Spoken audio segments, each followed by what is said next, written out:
All right, we're back live in studio. We want to say a pleasant good afternoon, good evening to all the fans all over the world, especially in Jamaica. We're just so happy to come back on another Sunday with this amazing guest that we have tonight. And we're just, I'm just so excited to officially get a chance just to talk with Daniel England.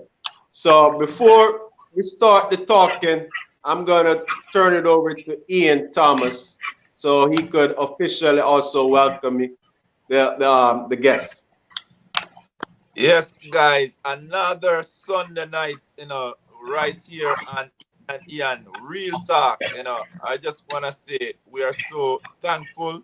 We really appreciate our listeners, viewers who have been basically tuning to us every week. Whoever been tuning in on YouTube, on the podcast, or right here on the live Facebook. We just want to give a big shout out to you guys. We really thankful and we really appreciate you. And tonight, I just happy to be in the company of athletes.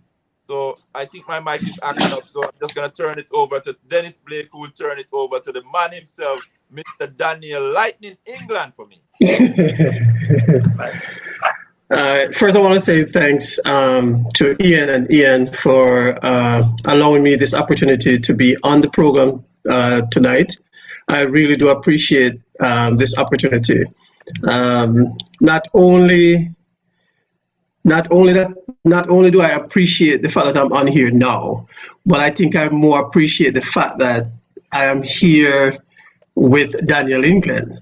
I am sure that this evening is going to be an awesome evening. I'm sure he has a lot of experience that he's going to share with us, with the public. And we have a lot of questions that we are going to ask. And I'm sure he's well prepared for that. So over to you, Daniel England. All right, thank you very much, Dennis. Yeah, I would say much respect. Thanks, guys, for having me on the show. It's my first time on the show, and I appreciate it. Say a big shout out to the fans and to all the viewers, and yeah, I'm excited to be here. I'm excited to go back down memory lane, Dennis. Yes, sir. There goes. All right, guys.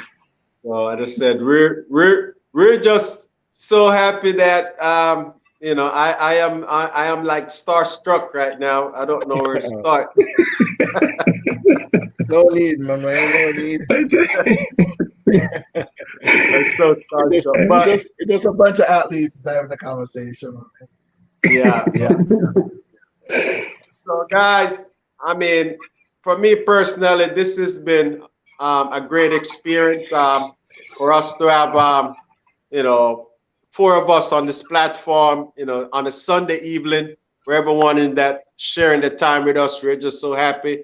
So I'm just gonna start out with a word of prayer because I want to get relaxed. And so I'm going to go ahead and put the word of prayer. Yes, sir. Yeah. So Heavenly Father God, we're so thankful that we could come here laughing, just celebrating and just enjoying this beautiful life that you gave us. Father God, we just want to thank all the viewers. We want to thank all the everyone that's watching this program. We thank you for just giving us this opportunity just to come together, dear God, after running so many races and going through so many different journeys in our life, dear God. We're just so happy just to share experience with each other, God. So right now I'm asking you, Holy Spirit, just to come and guide us. And we're asking you right now to be present in your Son Jesus' name. Amen. Amen. Amen. So Daniel, we know you have done so many interviews, especially in Jamaica, where you're a living legend. I consider you a living legend. You are the most decorated athlete that ever come through Calabar High School, in my opinion. As long as track and field exists, I'm hoping for the day. I know Herb McKenley, and Arthur Wint, and all those guys. But when it comes down to track and field and boys champ, there will, there. I don't know when there's going to be another Daniel England. I know Never. that people, new athletes, new talents as born, and I know that at least at some point somebody might be, show some sign, because your legacy to run a champs for 4 years and only lost one race and unbeaten in the 400 meters, that alone, is just Remarkable, impressive. man. So before we get into any of the interview, we just want everybody to have a look back on. We're going to push back right now to the 1989 season, which going to show you running, and just to see you in the national stadium. I mean, you're just spinning, man. You're just you just got that BMW Ferrari engine, and Yeah, RX-7, huh? Let's, it's all exciting. So we're just gonna play this. I already watched this probably around 20 times between yesterday and today. I just keep watching it because it makes me excited. So all the viewers that's going on, we just want to bring you back a little bit before we start the interview. We're going to start out pretty much, Daniel, just a little bit before Calabar, because we got to know that how lucky Calabar was to get you. We got to find that out. So we're going to go ahead and play a clip of your races in 1989. His way to victory in just the class 1 400 meters. Also, Hugh Paul is moving along with him. Daniel England turning up the track as they come now. His hands are pumping, the knees are going. Daniel England running for the record here at Boys Championship. He's about 10, 15 meters. Daniel England takes the class 1 400. Second position. And let's see who will have enough come the time to breast the tape. Lane 1, Mirage of JC. Lane 2, Young of KC. Lane 3, Green of William Nib. Lane 4, Mort of KC. Lane 5, England of Calabar. Lane 6, it's Edwards of Camperdown. Lane 7, Pang of St. Elizabeth. Lane 8, Sayers of San Diego. Starter is on his rostrum once again. The gun is in the air. He has asked him to move into the set position. And there it is. The gun is gone. And it's an even break. And immediately it looks to be Daniel England and Dennis Mort who are making the run-in as they come to the top turn. It's England and Mort with just about 100 meters to go. It's England from Mort as they move towards the tape. Here comes Mort. He's putting on the pressure on England, but England holds through. England from Mort. And third position going to Lloyd Edwards of Camperdown. Daniel England of Calabar takes the 200 meters at Boys Championship 89. A stirring run. He got out of the blocks early. He immediately made up the stagger. Dane Edwards and Daniel England. There they go. The champion class 1 athlete and the champion class 2 athlete doing battle.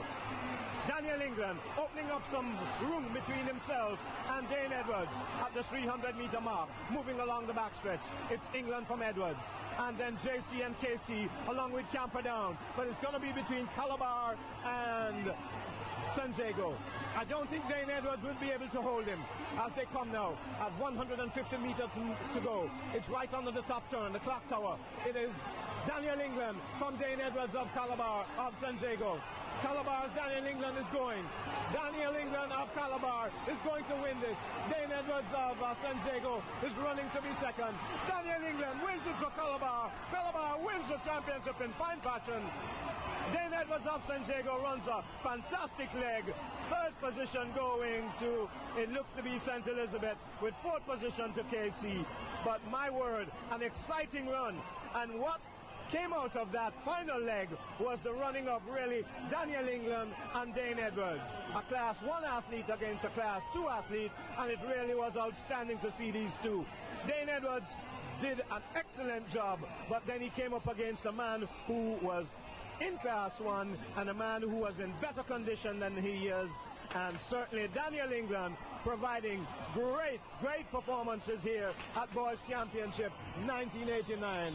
Daniel England of Calabar won 3 events: the 400 meter 46.59, 200 meter 21 by 21.2, and anchored your 4x4 to victory.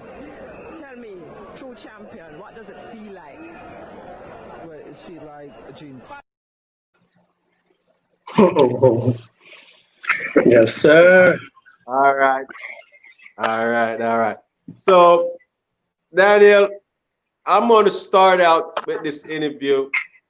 I just want to start out, just tell us a little bit about what age did you start running? Because obviously we know that Calabar was the luckiest school to get you. And I know that that has to do with a type of coach that pulled up at your house and talked to your parents. I know that he has to come with his best, his A game. So just tell us a little bit about when did you know that you good at this running thing? What age you know that you was good at being running? You know. Well, take it back. I think around maybe. Well, it all started. The older kids on the block, they usually play, ball. The older boys, and they usually, talk smack. And there was this guy. His name was Winston. He said, I bet you can have a look you beat you. So he knocked at the gate. He asked my dad and say, "Hey, Mr. England, say, hey, can I borrow your little son?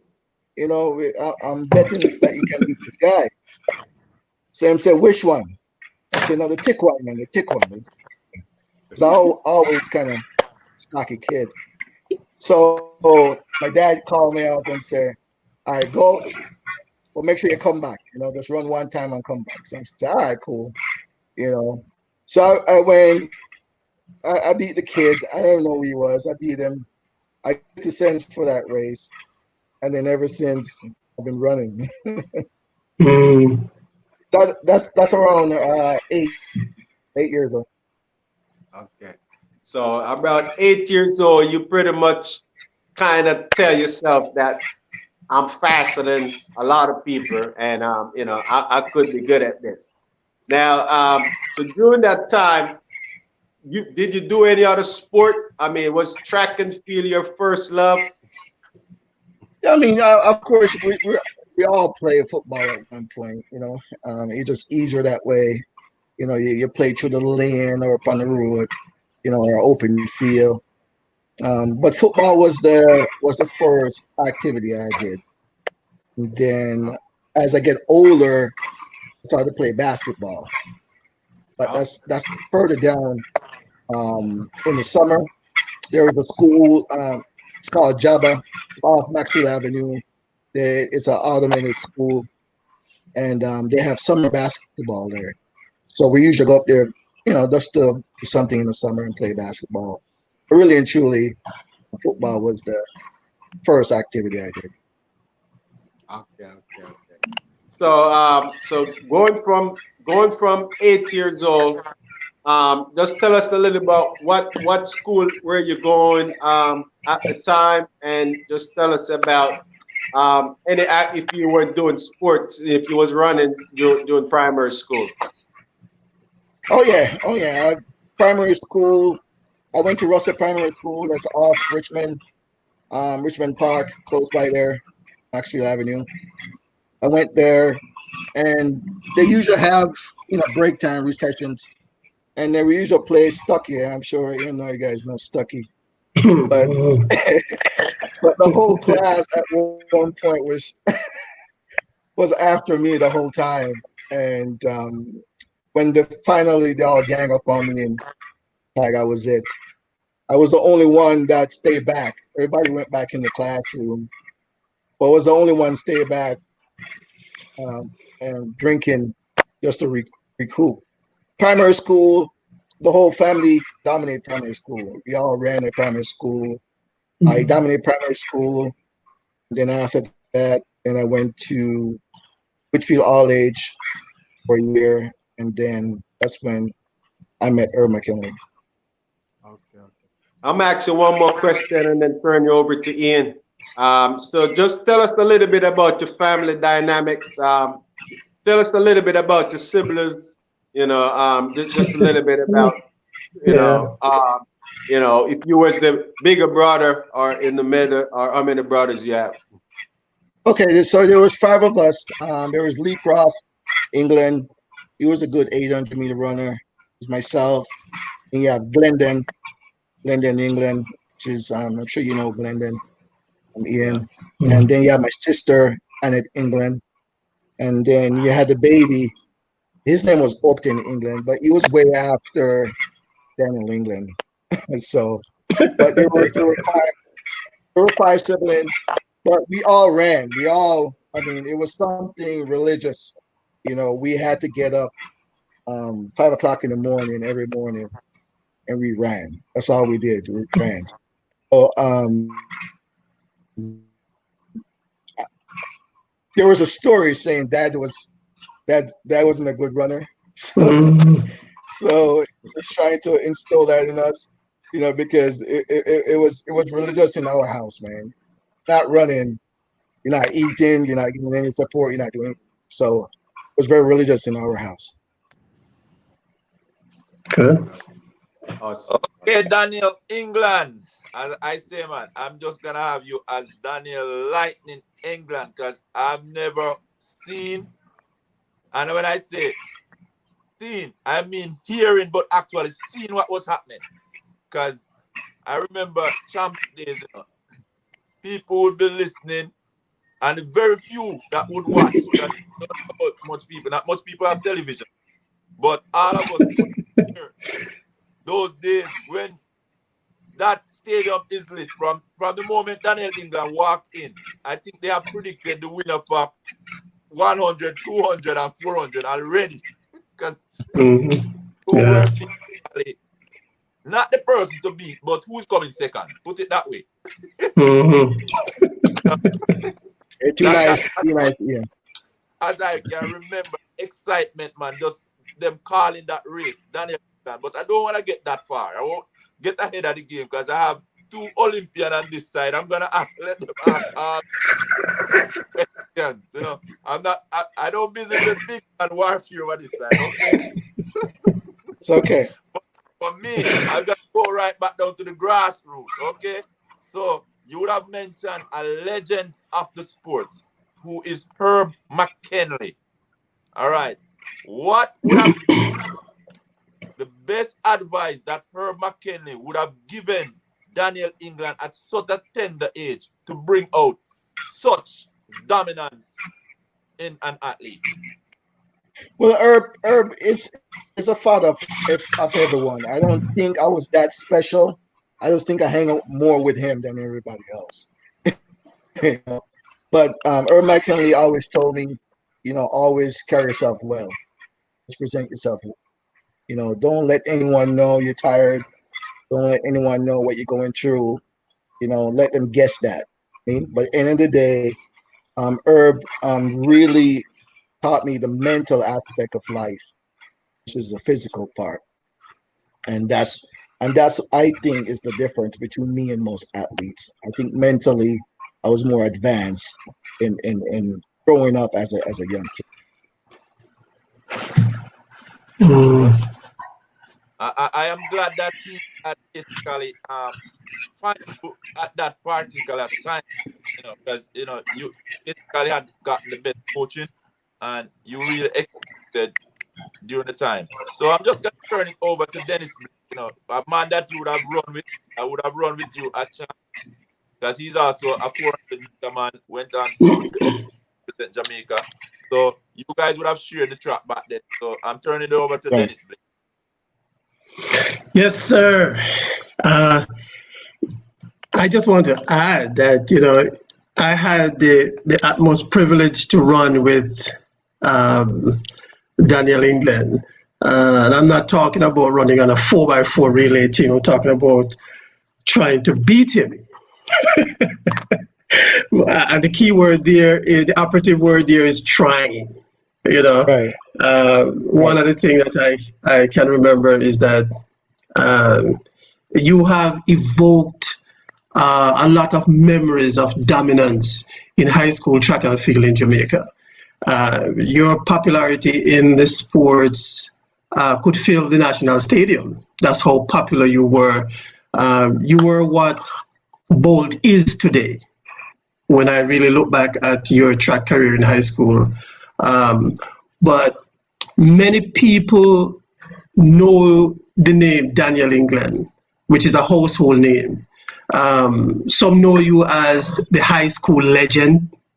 Some even remember you as the one who got beat by Donovan Powell in the 200 Right. meters in 1990. But many people would remember you as the little warrior, right? How did you get that name, and who gave you that name? I think I want to say Bobby Frey. I think this is the one that gave me Ah, the name, yes. because he was one of the few people that came up to me and say, first it was Shotman, and then when he started to do the commentary, he say Little Warrior. I think he changed it from Shotman to Little Warrior. But Okay. but Bobby Frey was one of the key person because he was always on the mic, and then he was like, no, I think I'm gonna call you Little Warrior. I mean, I didn't care because it's just the way I ran in the races. It was no people think I was mad, but I wasn't mad. It was just like I want to get it over with. I'm not out here to jog, at all. Hmm. I just want to get in and get out because I know I had many races to go. So and back then, I mean, everybody was tall. Everybody. I mean, I think the only person I was tall was Dennis. Um, Think it from JC. It was Maud from JC. Ah, short guy. Um, he was in the race in the 200, In the but 200, yeah. yeah, short guy in the 200 from JC. His name soon come a bell, but that's he was not the only one that McPherson. was tall. Huh? I'm pardon? That's you're not talking Carl McPherson. No, Paul was taller than me. Uh, Paul was taller than me, but his name soon ring a bell. But end of the day, in all the races, I was really the shortest guy in the race, and I think Jamaican on a whole, they like the short guy. I really, especially to come through, on big Mhm. event stage. So I really think Bobby Frey was the first person that said, little warrior, just take off then. After you we are pretty much in high school stage right now. After you Yeah, lost to Donovan Powell in the 200, right. tell us how you felt considering the continued love that you had received from the people of Jamaica leading up to the final of the 200. Because we know that the Jamaicans, they love Daniel England. And after you lost that 200, not sure. It seems to me at that time that the love that they had for you or the cheering moment shifted to Donovan. How did that make you feel? I mean, explain that to us. Well, I mean, be honest with you, I wanted to run that race again. Honestly, I always wanted to run that race again because I know I went wrong. I in every race I ran, there's a strategy with the race I ran, Hmm. and in that race, I know where I went wrong. I pretty much panicked when I Mm. shouldn't because Donovan, of all my time running that champs, Donovan was the closest person ever joined me finishing a 200. I mean, I'm always finishing fast. So that was not the problem. The problem was once he joined me, then because I'd never been in that stage before, that in the race, that late down in Awesome. the race, I panicked, and then my form was all out of whack, and then he just took advantage of that. But end of the day, no, I mean, I was angry that I didn't get another chance. That's all it was because I mean, he did what he had to do, Hmm. right? I mean, my style of running was always is to discourage you from running. That was my style of running. My style of running is I'm gone. I'm not gonna sit here and hold your hand. I'm not gonna wait on you. No, that's on you. So when I was ahead of the race, and then he joined me, I think around 50, last 50. Then he passed me in the last 30. Then it was over. By the time I realized what's going on, it's over. But I wasn't mad at him. You know, Mm-hmm. I was just upset that um, I not really disappointed the fans per se, because the fans I didn't really um, like. Wow, you know, I let them a bunch of people because they're gonna love you. They're gonna love you regardless. You know what I mean? I don't think if you win or lose, they're gonna change your mind. I think they just love you because where you are as a person or as an athlete. But I was a little bit disappointed that I was wondering what McKenley was thinking, Mm-hmm. like what coach was thinking, because I have to go back to him and he's going to ask me what happened. And really, I was blank. Honestly, I was walking on the track background blank. I didn't know what happened. Other from looking back at the tape, that I really panicked, and that's happened. Mm-hmm. Yeah. So I know one of the things that, especially as an athlete, especially for you as a super athlete, um, I am trying to figure out, and you can share it with us because after you are who you are, and then to lose the race and to feel the way you felt in after the race, and knowing that you have the 400 meters still to compete in, I'm thinking that psychologically that must affect you, but it seems like it didn't affect you that much. How were you able to kind of hold that together to have such a stellar performance in the 400 and go on to the 4x4 relay? But like I said earlier in the conversation, you know, I really think mentally I was advanced than most athletes in my era. Meaning meaning I was more militant in what I do. It was nothing emotional. It was nothing attached. You know, I was just like out there, just like, listen, you know, I'm gonna come out here. I'm gonna put a spank in. I'm gonna go back in because I know I had to manage. We had to manage my workload. Meaning, I was not allowed to go in the stands. I was not allowed to hang out with anyone. And I think that's one of the fascination with people because they never saw me. They see me on the track, they saw me on TV, but in real life, people really didn't see me because Mm, once I ran, there was a tent ready, there were water ready, there was shaking out your leg ready. So there was no time to stop, have a conversation. There's no time to say, "Oh, you lost a race." We didn't have time for that. So basically, once I finished that race, I went back to the tent. You know, everybody was sad. I'm like, you know, it's just a race, man. We still have more races to go. We got to win this championship. So I got water. You know, I got my leg shaken out. You know, and it was back to normal. It was not for me. It was not emotional. It was more angry than anything else. mm, I right, yeah. know that going in, we have the conversation that we need the points. Okay, we need the points. We need the points. So there is no time to, you know, oh well, you know what I mean? We had to get it going. That's it. All right. I have more questions, but I think I want to turn it back over to Ian. Uh, All back to right. you, Ian. Yeah. Yeah. I take about two to three, and you know, I did not hear. yeah, that's all right. I take about two. So you know, now I'm trying to, you know, get my question that's more personal to me, you know, because I know that some of the questions, yeah, you know, I might be beaten to it. So, so for me, England. So tell us about, tell us about how you was able to like competing at champs.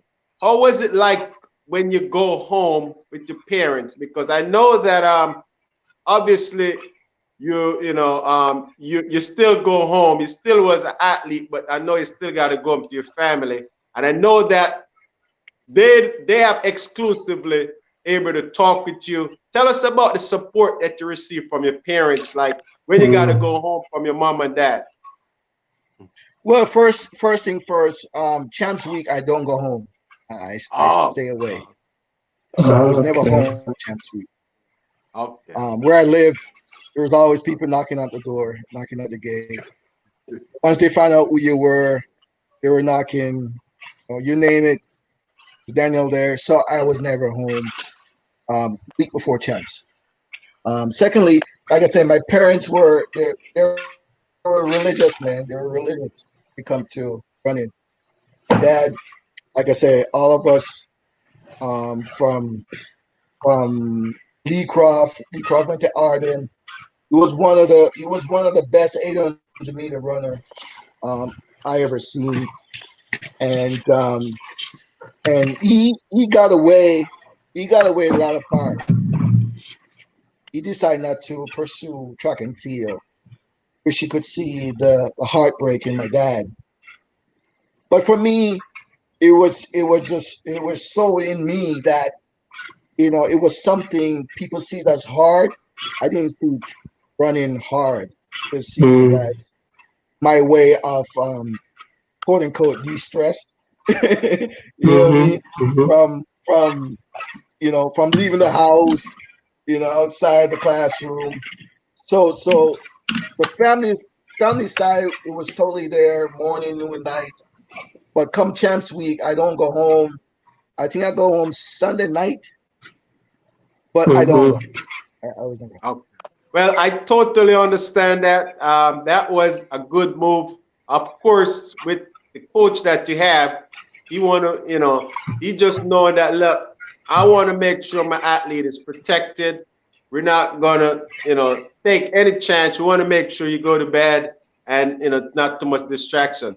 But just to think about it, when did it actually, the champ stuff started? Because obviously you run a champs 4 years. So did you guys make that decision from the first year that you're just not going to go home, or it was during the whole process when you start to get more popular? It's when I'm most getting popular. It started. I tell you guys a little secret. A lot of people don't know this, but my first race at champs was medley relay. I ran the medley relay my first year at champs. I was not ready. Coach said I was not ready to run a straight event. So he put me in a medley race. That was my first race at champs. And then after that, that's when year after that, that's when I started make a name for myself. So no secret there. All right.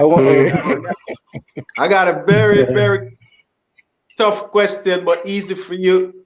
So out of the 4 years you are champs, right. Just tell me which one of the race that you could say that you feel like you execute the best out of all the 4 years that you was undefeated.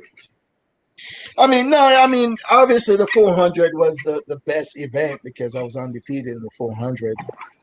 Well, what particular race, if you could remember, that you said, I love. Okay. Yeah. 87 race, the 487 race. That was a beast, man. That race was with Kerry Johnson, Thomas Mason, all I call them the Forrests, all tall guys in that race. That year, when I came first year, class 1, right, there was a tradition going on. First year, class 1 always beat the seniors in the 400 meter. I don't know if you know that. So you have Kerry Johnson beat Howard Davis from Calabar, right? And then you have Thomas Mason beat Kerry Johnson, right? And then my year was up. And so there was a lot of pressure that year. It was the first time I was really nervous because I know what at stake. So that was my best. I'm still looking for the tape. If anybody have that tape, I have the pictures. I don't have the tape. But that was my most fearful race ever that year. So So I just want to repeat it for the record. 1987, the 400 meter at Boys Champ. If anybody have that race, that race is Daniel England, one of his favorite race that he ran at Champs. That's kind of stood out to him. You love to see it. Just the fact that he was the one of the first year class one, so he was younger going up against some bigger men, than him. So I know that got to be nerve wracking. And when you're nervous as a former athlete, you could run faster. So just for the record, Daniel, I want to know how tall are you?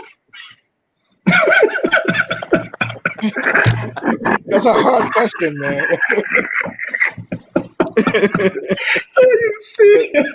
That's the hardest question all night. All right. I mean, 5'7.5". Okay. I mean, a good guess. But that's a tough question. We're gonna say 5'8". You know what I mean? Yeah. If you want, yeah. You consider yourself on the shorter side, so I wanted to see how tall were you, on the if I tallest. put on my shoes, 5'8" easily, 5'8" easily. But medical record, 5'7.5". Yearly tests, yearly finger tests, physical. All right. Thank you, man. So my next question before I turn you over to Ian is, tell us. I want to know. Obviously, we know the legacy of Herb McKenley. I wish I'd get a chance to talk with him more, but I just was in the country. I wasn't even into track, so I don't really know Herb McKenley as a person, and his coaching style, and how he gets you to run. But what I wanted to figure out, what stand out. I know, as I said, Herb McKenley was an Olympian and Olympic champion. What did Herb McKenley do differently that you choose Calabar? Because I know Calabar, I know other coaches, I know, I wouldn't be surprised if Mike Olivier tried to recruit you, but they all did. Everybody recruit. Yeah, everybody. Trust me. Clark, Jago, because Clark, Jago. Matter of fact, he got my sister 1 year at Jago, Coach Clark, and Olivier did, and Casey did. So I mean, because I dominate all his schools, so that's where all the recruits came. But go ahead with your question. Yeah. So what convinced you? What the single thing that convinced you that Herb McKenley was the coach for you, and Calabar was the school for you? You know what, man? I'm not lying to you. The Herb McKenley was just like it was such a statue. With someone that you're like, man, you're made. I mean, you cannot. Herb McKenley walk in the room, you just recognize the guy. I mean, he doesn't have to say anything. He would just that kind of impression he gave to us. I mean, when he came, of course, the guy have the green, Mercedes, so that was like, man, this guy have a bag of money, so I'm good to go. You know what I'm saying? So I'm looking at it like financially, because I came from Maxwell Avenue, you know what I mean? So it's not like I'm financially set back then. So, but when he came, I liked the idea that it was an all boys school. So that was one of the things that sold me. But to be honest with you, Herb McKinley just pretty much telling me, listen, if you come, I'm gonna take care of you. Your parents don't have to worry about anything, no school fee, athletic wear, nothing. He just said, listen, if you come to Calabar, take care of you. And that's all, and that's all I wanted. That's all I needed to hear. And that was it. All right. All right, back over to you, Ian. Boy, Daniel England can tell you these guys really want to get all of you tonight. So I know, right? It's all good, man.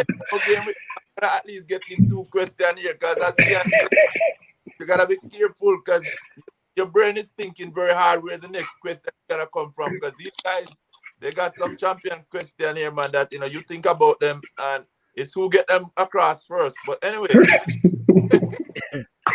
yeah, could have gotten a piece of this one that I wanted to ask you. You got in on a piece of it, but I'm gonna get there first. But before I get there, I want to bring in my audience.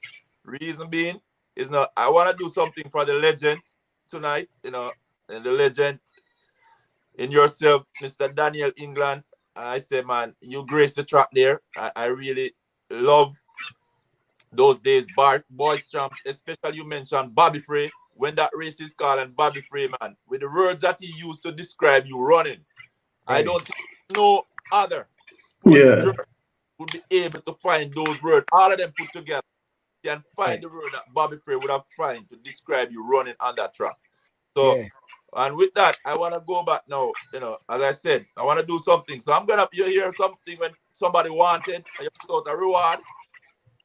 I am putting up, it may be cheap, but bringing in the audience. I'm giving $50 for anybody who can help us locate that tape of 1987 400 meter with you. That's my gift right there.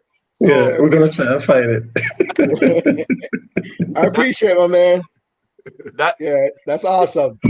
That tape seems like it is super important. I would want to see it to myself. So I'm giving up $50. Anybody that's watching, $50 for the tape of 1987 for Daniel England with those guys, that as a youngster, because this would be the next question, because as a youngster, and you basically did not lose one race. So that means when you're transitioning like from class 3 to class 2, you'd have gone down there and beat everybody. You're transitioning to class 1, you went down there, you beat everybody. I'm like, this was my question. Where did all that confidence come from? Because he had already gotten on part of it. So where did you get all that confidence that a little man you just described by giving us your height?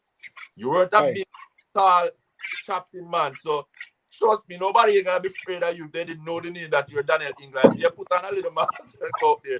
Nobody would fear you. But to have a little man come up, with such confidence, stand up behind these big guys and to beat them. Where did you get all that confidence, man? Yeah, like I said, I think really, Coach McKenley really, when you've been around Herb, you feel like you're invincible. I'm not lying to you.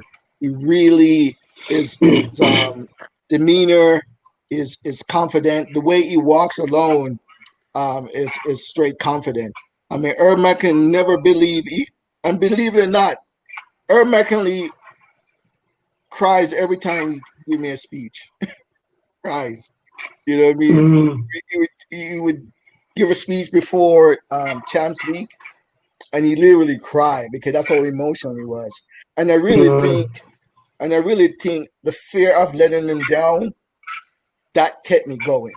I'm like, I idol this man, Olympian, a great statue, and he's crying about something like I take for granted, like just track, man, it's no big deal. But to be honest, what keep me going is the fire to not to disappoint him, not to make him feel like all he did for me was in vain. You know what I'm saying? So like I said earlier, when I lost the 200, my concern was, well, he's going to ask me what happened, and I'm like trying to find, like, I don't know what happened, right? I didn't care about anybody else but his question. So that's how important Herb McKenley was to me during that time. But it wasn't, like I explained to somebody one time, the only time I got nervous at Champs is just through that long tunnel, man. That tunnel, I don't know why that tunnel had to be so long.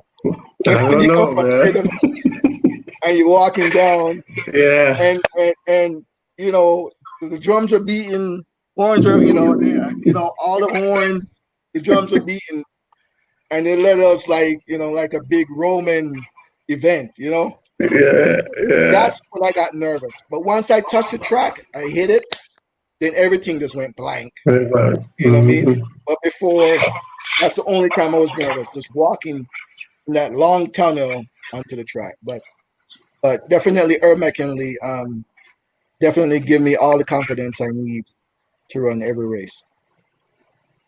All right, another question here. Was there anything or any particular race probably you wanted to do something on the track that you didn't do because you may just, you know, the fear of probably of the outcome, probably to try it, but just the fear of it. Is there anything that you wanted to do on the track but you didn't do it because of fear? Oh yeah. That race, that last race, that 4x4 race with the 4x4 with the Jago kid, Dane Edwards. Dan Dane? Edwards. Mhm. Yeah, Dan Edwards. I mean, to be honest with you, I really trying to slow down so you could catch up. I really trying to slow down to catch up because they really built that hype, you know. Because it was his turn to beat me because I beat Thomas Mason. So the whole because Thomas Mason was from Jago, so here comes Dane Edwards, which is their bowling to beat me, you know. And I'm like, his timing wasn't even that fast, you know. I'm looking at it, but it was still confidence that he was going to beat me, you know. I'm like, he's not even ready, you know, when it comes to time per se, you know what I mean? Because believe it or not, I get scouts on everybody. I know people training. I know what the time they're running. I get all that stuff, and I look at it. I'm like, But end of the day, I wanted to slow down so bad so he could catch up, And right? then did it. And then I gas him. But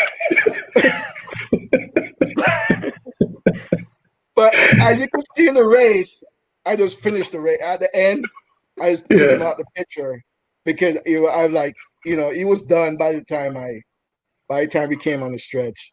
So I was like, but that was one race I felt like I wanted to slow down so bad.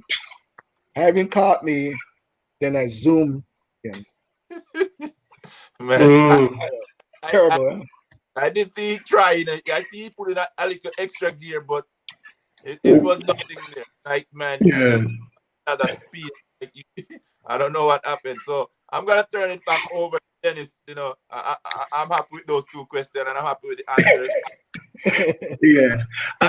Actually, I want to ask you, Daniel, if at any time during your track career at Calabar High School, looking back now, do you think you were overworked?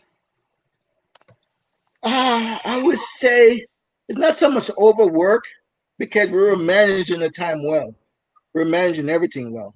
You know, I wasn't. I was strong enough during the races. Like I said, you could see my races. I never fade out. You know, I always like keep going and going. Because to be honest with you, I was only one of the few athletes that really didn't do the one. You know, Dane Edwards, Thomas Mason, most of those guys were doing 3 events: a long jump, high jump, 100 meters. Only thing I had to do was a 2 and a 4. To me, relays, I don't know about you, but relays to me is an easy run. I never consider relays as big agenda in a sense of personal events.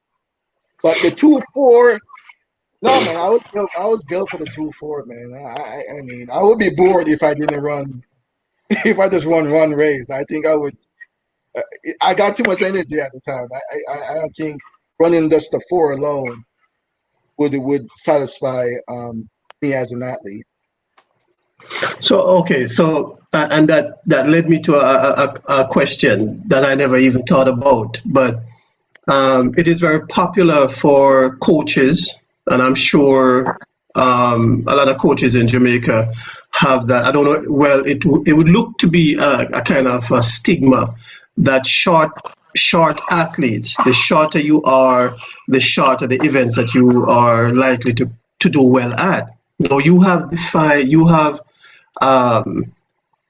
being short and run so fast in the 400 meters is not something that a lot of coaches look at. If you were to go to some school or university here, the moment they see you, they would say, no, you can't run a good 400 because you're too short, your strides are going to be too short. No, you have defined that, so that's not true. Right. But on the other side of that, Usain Bolt is tall and he's running the 100 meters, so we know that is not true. So science has moved away from the way people used to think back then. Right. Because you have defined that and also Bolt have defined that. What do you have to say about it? Yeah, I mean, it's all come down to your training, man, your training regime. I really believe it comes down to training. I mean, because as athletes, you know, I always tell my kids, you know, as athletes, you ever watch the Winter Olympic, you know, I mean, they break all kind of rules, man. You know, the stuff they do is not possible. You know, the way they do all these things. But the key to me it was practice. You practice some more, you practice again. You know, for me, you know, I train before I go to school and I train after school. You know, how many of you guys did that? You know, I could tell you maybe 3 guys, maybe I know that did that. But that was my advantage as my stature as an athlete. I figure I had to work harder than the tall guy, so I have to do extra as a short guy. You get what I'm saying? So for me, I always believe that the more you practice, better you will be, no matter what sport you're in. It just to me, just the final say. You don't put in the work, obviously. I usually tell my kids, you know, I'm a high school track coach, I tell my kids, track and field, you cannot cheat track and field. Cannot. As much as I love Usain Bolt, if his daughter don't train, she will be getting beaten. Yeah. You know what I'm saying? So not because she named Lightning Bolt, I don't get beaten if she train. So my emphasis always is that you train some more, train again. If you want to be a top athlete. All right. So I'm going to ask one more question and then I'm going to turn it over to Ian. I think the consensus is that you somewhat faded into obscurity, right? Yeah. Many people know the profound impact that you have made in high school track and field athletics. But the lingering question for many people is, whatever happened to Daniel England? Many persons would express disappointment in your track and field career because after high school, there are people who were expecting you to do so well, especially coming down to the 1992 Olympics. One would have expected Daniel England to come back and shine, considering how well he has done during his high school time. Just give us a brief synopsis of what that looks like. So that's a brief deal. So when I left Calabar, I went to Central Arizona College. If you know the map, Arizona is very far, very, very far outside of everything, right? So really and truly, the support that I normally have, I didn't get it in Arizona, right? The support I have in Jamaica, if I decided that I want to have dinner up at Legany, I could call somebody and say, "Hey, man, I need some food." Okay, Daniel, come over, right? So really and truly, the culture shock. I came up here and I found out I couldn't do certain things, wasn't available to me, certain things was not acceptable. It was really a culture shock for me. I remember one year I called, I think I run in practice, I run 45.8 that year for the 92 trials. So when I called and tried to get a plane ticket, I couldn't get a plane ticket. They said to me, if you come, we buy a ticket back, but we cannot pay for a ticket then. I remember specifically because the ticket was $700, $720 exactly, right?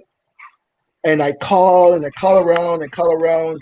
I think I raised maybe $430 in plane ticket, and once the reality kicked in that I'm not gonna make this trial, and I tell you that was the worst day because I knew I was training. I was in practice. Coach was like, Danny, you're getting there. Because the goal was to run at least 45.5 at the trials, and hopefully I would get onto the team as maybe a relay. You know what I mean? But I know I was on point to get to that. So when I was unable to get that plane ticket, man, that's when my mental walls fell down. It just fell down. And after that, man, I didn't even care about track after that, man. It was a sad time in my life. Sad. Okay, so I know I'm going to turn you over now to Ian, but before I do that, I think that is also one of the major problems that a lot of athletes face in Jamaica, who have secured scholarship to come to abroad, and I think they need to have something in place to educate these athletes before they leave Jamaica to even make a decision whether or not they should come. Because the expectation here is totally different from there. The training here is totally different from there. So, all right, I'm turning it back over to Ian. I want to share a little bit of experience before I ask Daniel this question, so he could catch a little breather too. So for me, when I leave Jamaica in '93, I was weighing about 135 pounds. Now, for me, coming to the U.S., it was a boost for me in terms of I feel like I was eating more food. I gained like 20 pounds, right? I was too skinny, right, in high school because that's just all it. So just me coming here. I mean, when I came to America, I didn't know anything about that. McDonald's was really a big thing for me. French Big fries. Mac, that Big Mac gets you all the time. Yeah.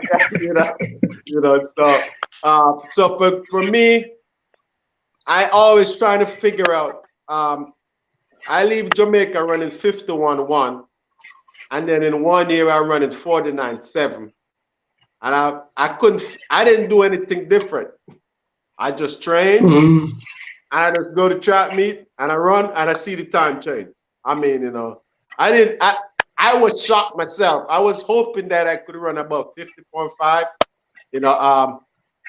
My goal in high school was to run 50.5 because there was a guy named Richard Buckner that I remember has the boys champ record. So obviously my goal was to try to go for that record. So that number is always stuck in my head. I was like, man, but explain in your own word, because I know right now we got a lot of young listeners. Tell us the transition from Calabar, the first year going to college. Tell us what was life like, training, living in the dorm, and just adjusting to the new culture. Share with us some of those experiences that you feel like was kind of a hard transition for you. Yeah, it was very hard. I'm not lying to you. Like I said, most of the time, because mentally get me going. Because transition was you went, and like you said, you used to your dumpling, banana, yam. You're going back to ramen. Big Mac. Fries. All these different food, and next thing you know, you're like I said, you're packing on some weight. Remember one time I was like, man, I can't eat this thing no more, man. I'm not lying, I can't. So what I did was I went and got a hot plate. We took some rice in the dorm, which was totally illegal. You know what I mean? Right. But that was one culture shock. Another culture shock was the scholarship it was a partial scholarship, so they give you an 80-20. So guess what? You got to work off the 20, right? So you got to work 4 hours anywhere on campus, right? And then pay that 20%, right? So I'm like, you went to school, right? Went to training, right? Then you have to go to work. Work. Because if you don't, man, they're knocking on your door. They're like, yo, you miss work, what's going on? Yeah. Man, I'm tired, man. I just ran my heart out in practice. I don't work. I'm not even getting any money anyways. Yeah. That's how I look at it. You know what I mean? I'm like, man, get out of here. Get out my dorm. I close the door. You know what I mean? But at the time, it was such a culture shock, guys, that you sit there and it's like, man, I didn't even sign up for this. I mean, at one time, I remember call coach crying, man. I'm like, listen, man, you gotta get me back home. I can't do this. My first year, I was crying, literally crying. I'm like, you gotta get me back home. And he was like, Daniel, there's nothing here for you. There's nothing here for you, right? I want you to stay there. Hold your head down, and persevere. I'm like, coach, food is terrible, man. The practice was great though. Practice was good. I mean, I love the practice. It was heat. I like the heat.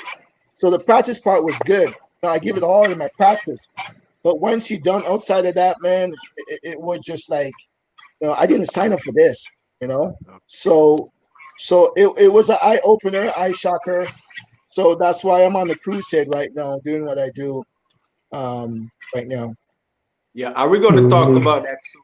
So, but Daniel, I want to find out, knowing the type of athlete that you are, and knowing that Herb McKenley has about a lot of experience, how the decision was made for you to go to Central Arizona? Why Central Arizona?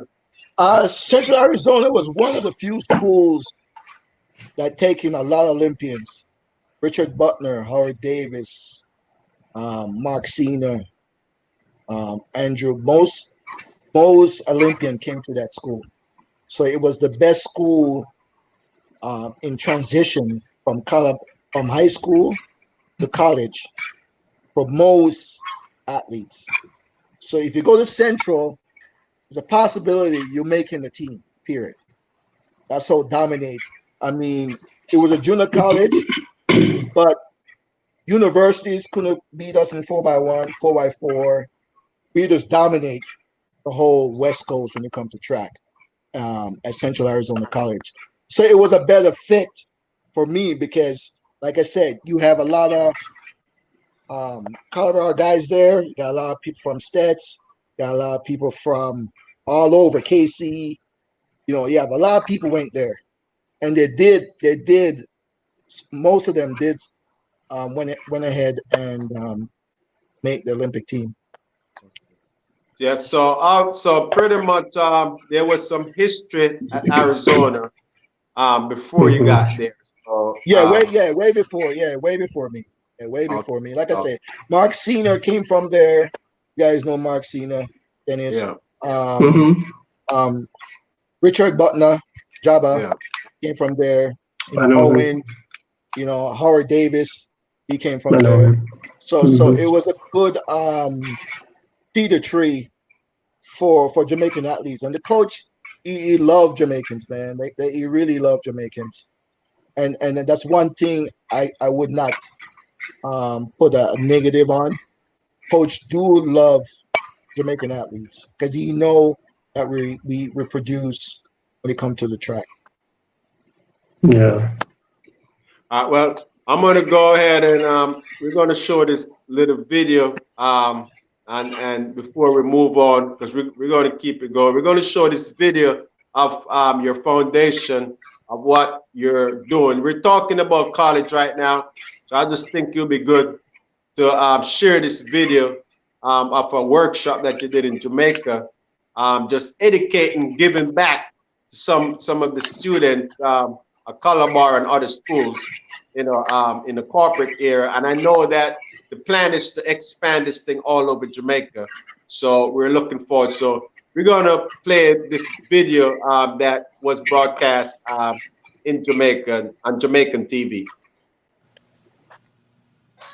Now, managing peer pressure, maximizing earning potential, and navigating scholarships were some of the issues addressed by speakers at last week's inaugural Student Athletes Summit at the Jamaica Conference Centre.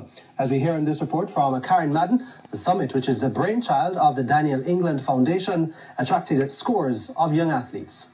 Former Calabar athletics star Daniel England joined an impressive array of speakers, including Dr. Gregory Horton, a former national quarter miler, to share their experiences with the next generation of sports stars at the summit. England, who lost only one race in representing Calabar for 4 years at Champs, said what was shared with the young athletes is information he wished he had at their age. As we kind of let them know, you're not the only person going through as a student athletes. There's other people that did it. People like myself. I went through the same crisis like they do.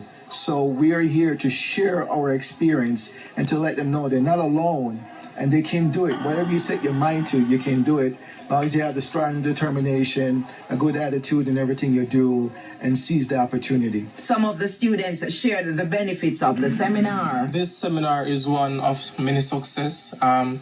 It informs us about being well-rounded athletes, seeing that we are students first and athletes second. And it informs us about management of time management, managing the hype, which comes along with being an athlete and student also. It is very important to school to the young athletes because it also builds confidence in us and also teach us how to have respect and build and how to balance our schoolwork and track and field. Well, basically, today it's a success. It's going on well. It's just telling us about balancing our time alongside doing athletics or doing sports, which plays a very important role because you can break a leg, but you don't have any education. But at the same time, if you have an education and you break a leg, you have something to lean on. So basically, it's a success. National coach Fitz Coleman was among the presenters. So that they get an insight as to how they should approach seeking a scholarship and also living in a campus lifestyle, which is completely different from being at home. And I think many have gone on and have had issues because they were not sufficiently or adequately briefed. England says the summit will return next year with 2 stagings, one in Kingston and the other in Montego Bay. Karen Madden, TVJ Sports. Great job, man. That's awesome.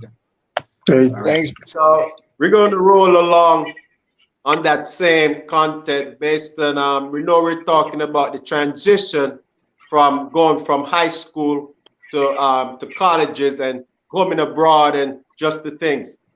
How are you preparing to bridge that gap? I know you're educating. You went to Jamaica, you talked to some kids. So from a big perspective, for a person that leaving to go on scholarship, what are you working on to bridge that gap to get them to transition in the US or wherever country that they may go? Well, I mean, first thing first, I really believe that as an athlete from Jamaica, transition to the college, I really think there's a lot of things was missing, such as, how to enter another country. I'm not sure about you guys, but I was at the airport reading signs together. I don't even know what the exits are. You know what I'm saying? So I'm sure it happened to every one of us. But the main concern is, I think one thing as a nation, a Jamaican nation, that we're lacking is preparation for the student athletes going outside the country. I really believe that we're not doing a good job of letting the student athletes aware of challenges, or even how to behave, or even financially how to spend your money, even how culturally how to adapt, None of those different aspects was never taught to me in a sense of, Danny, expect this. Now, I was just told to hold your head down, stay out of trouble, and do good. That was it. So the whole concept is upon my experience. It's like I want a work study.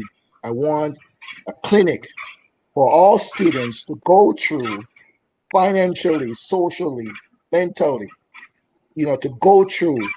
And I think by going through those programs, they will make better decisions once they go overseas. Because I'm sure you guys hear, a kid got locked up, because why? He told someone, I'm going to punch you in the face, call harassment, he's locked up, right? In Jamaica, we say that all the time, I punch you in the face. Not happen, right? But we come over here and we do the same thing we do in Jamaica, we do here, and our athletes are being locked up for stuff that easily could be provided to them to make this transition, make them aware of that this is a totally different culture. So what you do at home, forget about it, right? You cannot come here and do the same thing. You cannot, I remember one time I used to grab somebody's sugar bun and run off with it. You do that here, that's called stealing. Yeah, Stealing or yeah. shoplifting, whatever you want to call it. A girl said no, you grab her arm and she said no, right? And because you grab her arm, next thing you know, sexual harassment. These are things we do in Jamaica that we bring it over here as athletes. And to me, I'm trying to build that gap to let them aware the culture here is totally different from you growing up. And I want to provide the opportunity for them to walk that path so they could make better decisions and we could just concentrate what they came here for. Get their papers, which is their degree, and do as much as you can in sports. Because at the end of the day, we all know that 10 years in sports, the exceeded one, like insane Bolt, got extra, 12. But at the end of the day, you got 10, and that's being good. That's not being excellent. You got 10 years. So really and truly, I'm hoping and I'm praying, to be honest with you, that we as a nation can build these different clinics, build these different programs so that the student athletes can be aware of what they're facing in the transition. All right, that's well said. I'm gonna make sure that Ian make a video edit with that segment there. We want to make sure that this is going to be played over and over. So for you, Daniel, personally, we talk a little mostly about your track and field career. Obviously, I'm very proud of you because regardless of what was going on, you was making sure that you still get your education and things. So just tell us a little bit about what did you accomplish, what did you study, and any major accomplishment out, from that you have done that most proud of to this moment in your life. Well, once I found out track wasn't for me, I was just going to the formality, right? I left junior college, went to Northern Arizona University. Coach Cameron was there at the time, and I was training with him. But I was just going to the flow. I was going through the emotion, really. That's when I decided, like, listen, man, I gotta study just as hard as I out. And I find myself was working out less and studying more, right? Because it was hard. It was a hard balance, But I found out, track wasn't. I already got my heart broken, right, from not being attending trials. So I just buckled down, and at NAU, I got my degree in hotel restaurant management. I spent at I think 1996, right? Left there, went into the hotel business for a few years, and at that time I was doing no sports. You know, I was just like, you know what, I'm gonna take a break. So I'm just gonna work on me personally. So I was just working, just doing the management, hotel management deal, and I worked that. And then as the year goes, my kids were getting old. My kids were born, so I started to get back into sports a little bit. You know, now I was getting back into sports. Then I found out sports is on the weekend, right? And hotel, restaurant, there's no weekends. There's no weekend. So I'm like, man, I gotta get out of this. You know, I gotta get some weekend for my girls. Your You know, family. right? Yeah. So I went into banking. Back then, banking was only Monday to Friday. Banking was no weekend banking back in my time. And now banking on Sunday. But so I went back into, coaching my kids, getting them to different sports kind of deal, right? And then once I started to take them to their practices, I said, you know what, man? I think I'm gonna go into coaching. I like this stuff, right? So I went ahead and so funny. I went ahead to the city manager, for the city I was living in. I said, hey man, I want to coach track. He said to me, well, your credential, I'm like, my credential. And I'm sitting there and saying, I'm Daniel England, So he said to me, I tell you what, man, go get a business created, right? Get a business card and come back. I would consider you coaching the city. So I'm like, all right, that's all I need to do. I'm like, man, I went ahead and created a whole business, and do some more research. Did USATF. I got involved with the USTF deal, and I went to school for 3 years for that. Meaning every year they have a different section for the USATF. Level 1, level 2. I'm stuck at level 2 in hurling. You guys will help me with the hurlers. But anyways, so each year I go for conditioning, for mental. And so once I did the USATF level 1, level 2, then I met a guy named Michael Cohen. He's a mental health profession. So I took his course for a semester because I really feel like, that's one thing I know I was good at, but I know a lot of athletes were failing. So I figure if I could get certified in that area also, people would not just take me like Daniel. They would take me serious that I really have a cert in mental health and in the coaching profession. So I did that, right? So over the years, I created clubs. I do, little dab here and there, hang out with the high school kids, them train with them sometimes to stay in shape. And as the year goes, then I get really involved on the track. And I was like, man, let's take it to another step. Let's try the mental side of the whole thing now, right? Know that I got my feet wet, coaching, head coach for a couple of high schools, running a couple of clubs. Like, all right, let's take it to another step. So I went and created the Daniel England Foundation, right? So I could get more outside of the field. So I started to go around and say, hey man, you need a picker upper, you want a motivation, you want a hoorah. Hey man, I talk to those kids, start getting little bits. Hey Daniel, come here. I went to Florida, Atlanta, here in Arizona. So and after that, then a couple years ago, I got awarded for 10 relays, which is Calabar first Hall of Fame group. So I was proud of that, the most recent achievement. So yeah, so that's it so far. Okay, one more question before. So Daniel, I just want you to say publicly, so you're open to even go back to Jamaica and possibly work with the national team.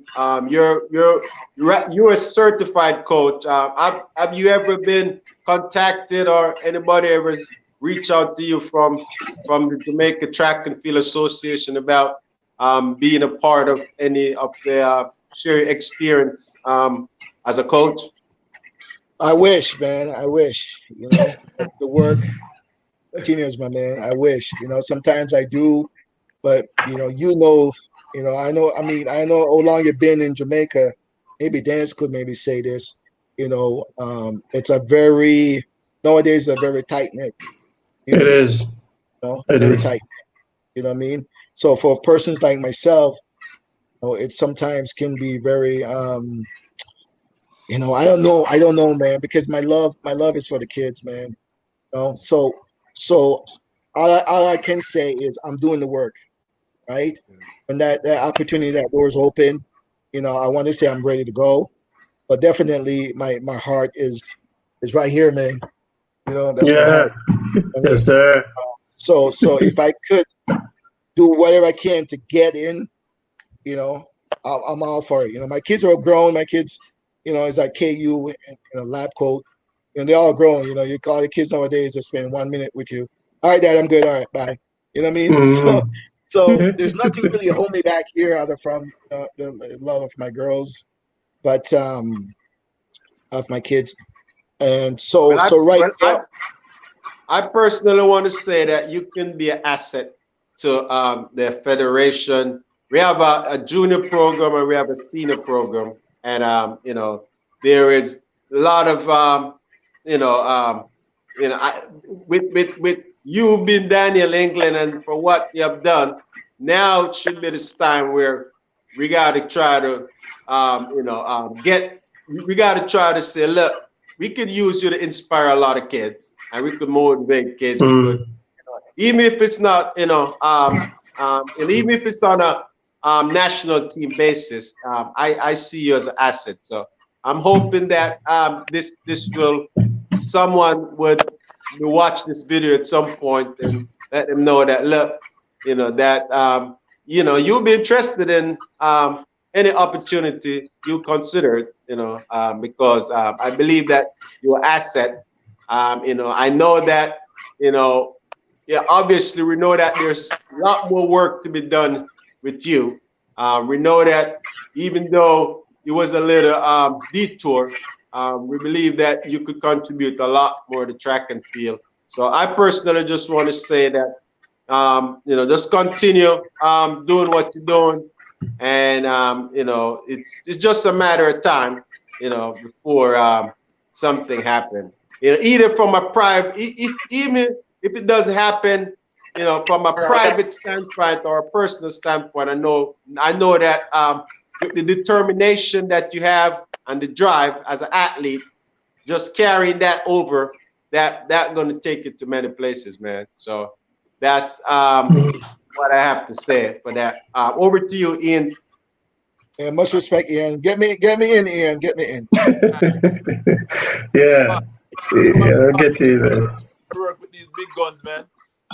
But anyway, just listening as the question goes around and the answers that came forth from you, I would have realized, and this is the thing, I'm so happy for the platform that it also get to allow you to share your side of the story.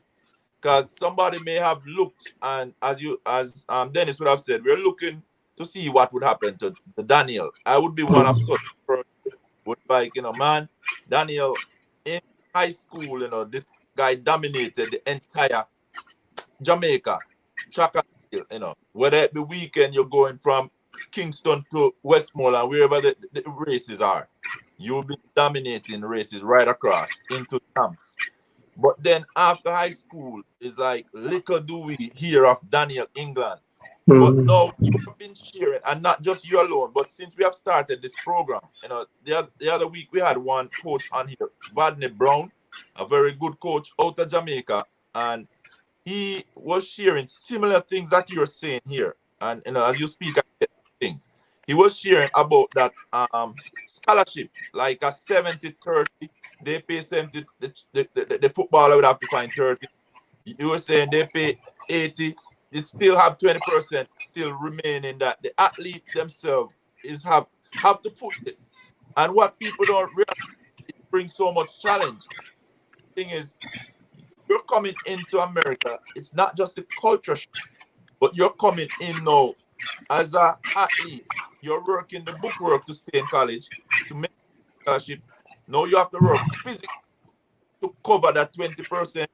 You know, what we would not have known was that Daniel England was ready, still working, ready to come and compete in Jamaica to get his Olympic spot, if even on the relay. But it is challenging to find 720 US dollars to take a plane. Probably have to connect to get into Jamaica. And when you get there, from what you say, they're saying that they're willing to pay your fare back. What happens if you don't even qualify? You probably get stuck in Jamaica. Right, exactly. Hey man, no better than you. The best place to get stuck, right? Right. You would have loved to get stuck back there, but you probably would have come out better in terms of Yeah. athletics. Right. So another thing, so we're looking at, we have a challenge right there. The scholarship and the way we bargain for these scholarship. You know, I think we should put into it that if you're gonna take our athlete is already coming to perform and better your school in the way it look out there. We want to know that if our athlete have a big meet in Jamaica to compete for trials, you should get back there. It should be your responsibility. Or else we ain't sending our athletes to you guys. So these are things that we need to fix. Next side of it that I get from it, I work as a nurse, Daniel. So you may not know, but I work as a nurse. So I know now mental aspect, and I'm proud of you that you have gone into the mental side of it. The mental aspect of this, you know, whether it be athletes or just us as individual and the daily circumstances that we face from time to time. When you don't have that support, and for you, most of your support would have been cut off. You know, you don't have that Herb McKenley beside you. Just like you say you wanted to go have a good meal, you could call a friend and they say, let's go. You don't have that back in here. You're like here, you're just piloting yourself. Put it that way. So, Anna, it is a mental strain on you with to do everything else, to compete, to work, to do everything else. You know, and now you look at it, your dream basically was hit, and it's from a mental aspect that you would have break down. In that, guess what? You did not get to make that flight into Jamaica to compete. Actually, it hit you hard, but there was not that person to confide in. When you call your coach, he's like, man, Daniel, nothing in Jamaica, you know, stay on course there and fight it out and battle it out. But deep down, somebody probably not the pain, because you know you wanted to represent, and you wanted to represent Jamaica. Then you're gonna know how people think things, because they were expecting to see Daniel England. They did not know about the side of it, what was happening over there. But the entire Jamaica was looking for Daniel England. Some people may say, you know, you're shy because this one or that one, you know, which that was never even in it. But it's just a challenging. So, you know, that's the thing we need to fix in terms of the whole athletic soccer. We have most of the scholarship right now. We have other sports that is getting scholarship now to come into. So I just want to say I'm proud of you that you're taking it in terms of your foundation and trying to give back and help prepare them mentally and also for the cultural shock coming to America. All right. So thank you, sir. I just Appreciate it. you know a question for you. Yes. All right. Two of the worst mistakes that you probably have made in your life that you would not want to have an athlete, a footballer, or any would make this type of transition. You know, something, you know, you tell us. Repeat the question. You're cutting out in Ian. Repeat the question. All right. To what? Okay. Two of the worst mistakes you probably have made in your lifetime that you would not want your best friend or a kid. I mean, I think you know, it's very hard because, like I say, as a youth, as a youngster, you know, you rely on adults to make your decisions. You know what I'm saying? But looking back, 2020, hindsight 2020, I really feel like in when it comes to your life decision, I really feel like you need to be hands-on on that. And when it comes to decisions within your life, I think I left mines um, and assume that people will make the right decision for me. So I think one thing I would have done differently, mistake I made, is to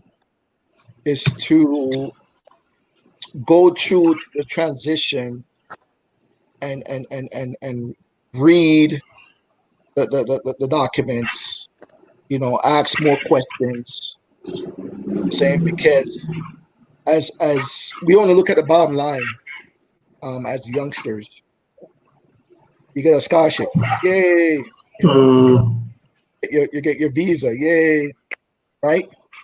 But you didn't really know what's the detail of the contract, or know the detail of the transition paperwork. So I think one thing that I would have done differently is go through the documents themselves. That's one big mistake I think I did. The second mistake would be it's not so much it's not so much it's not like you don't trust people, it's just that your circles normally have to be small for you to go to the next level. When you have too much people in your circle, you tend to hear things that people want you to hear, not really what you need to hear. You get what I'm saying? You know what I mean? Yes, yes. So my idea was your circle of friends. To me, I learned to keep it at a minimum because the more you have, people tell you stuff in your ears and you get all paranoid. you know, you get all like, and then you find out you're behind the eight ball. You're like, man, someone didn't tell me this. Come, you guys never tell me this, right? So, listening to people is that you taught was your peeps, and it was misinformation. That was the second mistake. All right, Daniel. I'm gonna have you elaborate a little more on your Daniel England Foundation. Just tell me what other act of you see yourself doing for these athletes. Are you about anyone in particular without nothing to gain? Could you just elaborate on that for me a little? Okay, so to be up so okay, so the foundation started. And you get the call, right? You get the call like, sir, I got the scholarship, but I don't have the visa money, right? Sir, I got the scholarship, but I don't have a plane fare money, right? Oh, sir, can you get me a scholarship? So over the years, I'm getting these calls, right? One or two athletes say, hey, sir, can you help me out, right? So I was just doing it out of my pocket because I know the feeling now. I've been there, done that, right? So my advisor in my circle said, why don't you just start a foundation and just make it official? And because you're doing it anyways, right? Let's do it. Let's come up with a game plan. Let's come up with a team. Let's come up with a clear mission. Let's brainstorm different based upon my experience. Oh, can we help these kids to make better decisions? So that's how the foundation kind of started. Was based upon requests from student athletes, helping them here and there. And when I say help, I'm not talking about just Calabar. I'm talking about different athletes from all over Jamaica. So the foundation was formed. Once it was formed, then let's get to work. It's easy to then start something, but let's do something about what you started. So what I did was I come up with these different projects. First projects was let's try mentally be a supporting for kids, right? Let's use my network to find out, okay, Daniel short $200 for a plane ticket, right? He got the scholarship, got everything. Guess what? No plane ticket, right? And like, what? No one thought about this. Kids leaving next week, right? So the next thing I did some networking of trying to get some funds into the foundation, but we do it case by case basis, So we started that. So we roll up our sleeve and say, let's go home now, right? Let's try get the word out, right? That there's help, right? It don't have to be financial help, right? A lot of people think helping a kid they have to be financial, but honestly, mental is the most important help you could provide to student athletes. So whoever listening to that, if you get nothing from me, that's the most important thing to give a student athlete: mental assistance. All right, quote unquote, nothing wrong with them, just need help mentally. So we come up with these projects, and I really feel like these will help them in their transition, coming over here and face the new culture, the new area, the new lifestyle they were in. And that's how I've been doing. So every year I come up with different themes. Like my recent theme right now is I'm creating a scholarship roadmap right now, right? Last year team was just a transition team, right? Theme. This year, when I'm doing it, we're creating a scholarship roadmap. So pretty much we're telling the kids from start to finish, these are the steps you need to take. If you don't have a coach available, or have a parent available, this is your journey. And by following this roadmap, the scholarship roadmap, you can take by yourself a whole of your journey by going through this scholarship roadmap. So you have no excuses, right? No excuses, because we hear it all the time. Boy, coach, I see you now, and when you're done already, they have nothing to do with you, right? Exactly. That's a common excuse, right? Yes. So the foundation created the scholarship roadmap. Is next month. So we're gonna roll that out next month, and so that's our upcoming project right now. Okay. Jazeel Hale just commented that he liked this program. Personally, I'm on here and I'm loving the program itself, even being a part of this program. And Daniel, I just want to say, and with all of us on this platform, I just want to share something that I've seen, and it's basically affecting you, Daniel, affecting me, Dennis, Ian, probably in the same sense. When you look on this platform here, you have 4 Jamaicans who are pretty much versed in their field. Ian and Dennis on that side, 2 Olympian. You on the other side, a champion athlete with mental health and coaching. I am this side, a nurse, a mentor, cricket to a different dimension. But what I realize, when you say something is trending over the years, I've seen the trend. We have produced some of the best athletes, some of the best cricketers, some very good footballers, and you name it. But yet still, not many of us is back into the Jamaican program, because I have seen, and probably I think politics have a lot to play with, and people being fearful of working together. They believe that you're coming to take the job, I think. And that is what I've seen. I've sit in the lights of Lawrence Rowe. I would sit on a weekly basis. This man have so much to give back to a cricketer.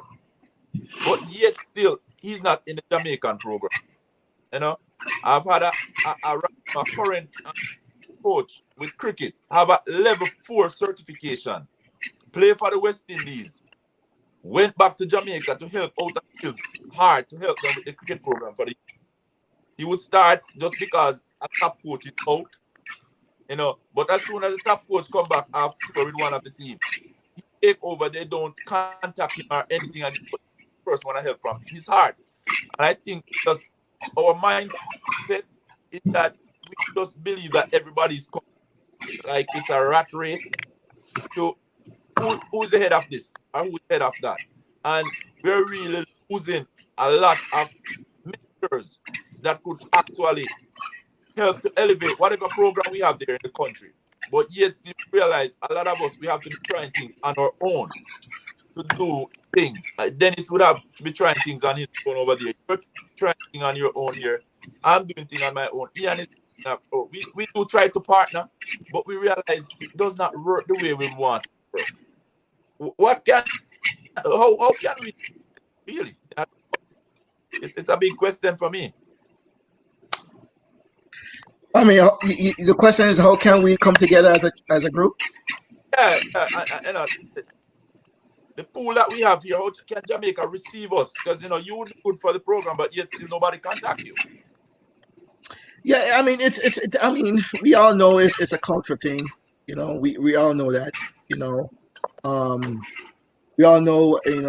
Believe it or not, we pretty much try to be a lion over programs. There's no outsiders. We all know that. But the key, that's why I think sometimes we have to go there and show your work. I really believe that, yeah, we're doing our work here, but if you're not doing down there, then it's not believable, quote unquote, right? So to me, that's why I try to have my clinics down in Jamaica, right? Because I want them to know, listen, this is where my heart is. You know what I mean? This is where I remember when I first, Ian, I was telling Ian, when I first decided to come back and run, I'm like, you know what? I'll go back into this master thing, get my youths back. I make it a point that the first race I'm gonna run, right, is in Jamaica. I had meets here. I trained for a year before I ran, and I make sure I was ready because you know me, I don't like to lose. But I make sure that my first run was at Gibson Relay in the Masters, right? And then after that, I continue running in the United States. But my point is, the work have to be there because end of the day, the kids are there, right? And eventually they're gonna take off. So if we could get them early, get them young, try to teach them the way, try to show them the rope, try to show them the roadmap, try to let them know that you also have to take a part on your journey, right? Because we don't, right? Be like, no, coach got me, right? And then end of the year, you're like, coach didn't get me, right? And these are serious talent. Jamaica, for me, Jamaica have the best athletes in the world, hands down. Yeah. We can do anything from NASCAR to robot riding to donkey riding. We can do it. The problem is there's no roadmap in the transition. Do not have no roadmap. We just natural talent. That's all we have right now. Natural talent. I've been to places. Right. Look at for quote unquote the NFL. Right. Rookies go through a camp before they enter the compound. Right. And these are guys with millions and millions of dollars. Right. And do they have more talent than we? I don't know, but I think we do. But we're not getting that what they're getting, right? And then we just, to me, I call it fumes. We on fumes with the natural talent, right? That one, either financial, social, or even injury, right? And then we're done. because we don't know how to deal with it, right? Because we were all told, I got you, don't worry about it, I got you, don't worry about it. And then when that hits you, what do you do? Well, you will get better, you will work out, but nothing's going on. That's all I was told. You will get better, you work out, put some ice on it, right? So these are the things I really believe, as a group. I mean, not only us, but in Jamaica, we don't have nobody, no federation, nobody become to athletes, student athletes. Up here, we got so many clubs. Look at the USATF, right? They have USATF in every state, right? Right? We have so many clubs down there. We don't have a club group, but yet still y'all see all these clubs popping up, right? But to ask two coaches from those clubs to come together is like PNP and JLP, right?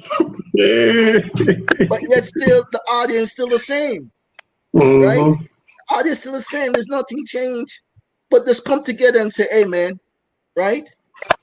One person cannot do it, man. You know what I mean? It take a village to raise a child, right? And all I'm saying is, in order for any of this stuff to work, we all have to come together. Leave the pride alone, the lying attitude alone. This is my kid. Don't talk to my kid. I'm trying to help the kid, man. You know what I'm saying? I'm trying to help, right? So but people frown on that, guys. I'm telling you right now, those are the experience I get. People frown on that. It's like, why are you talking to your kid? And sometimes I want to say, do you know who I am? But I don't like to do that stuff. Because if you know who I am, I'm passionate about the sport, right?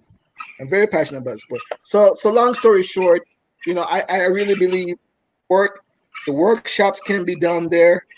And we try to get, the coaches, the administration staff, the teachers, the principal, we try to get them on board. And hopefully we can sell our ideas or opportunities to them, and the kids can learn that. So coming up here, we don't read in the news, Jamaican athlete locked up for rape, Jamaican athlete locked up for burglary, because he was not told. He or she was never told what to face in the next transition. So that's my mission, man, is to save as much kids as I can. All right, Dennis, you're all right, so Daniel, I just have a few questions, but before I get to the question, just a few. They're short questions. First, I want to say I appreciate the fact that you were able to join the program. I think what you have said so far is more than a mouthful, and I am sure that there are people who have learned a lot from you today who really did not know what you went through. I can attest to some of the stuff that you went through because I've been through them myself, but this program is not about me, it's about you. Many athletes, what the Jamaica public is not aware of is the struggles that athletes go through when they come to United States. They have no idea. They see their kids get scholarship and they're happy and everything, and they see the name in the paper and it's the biggest thing for them, but they have no idea what athletes go through when they come to the United States. You know what I mean? Right. Some athletes have some type of story that if they ever mention it, and I strongly believe that all athletes who have gone through some terrible times in college should really write a book. They should really write a book and tell their story so that the Jamaican public can read it.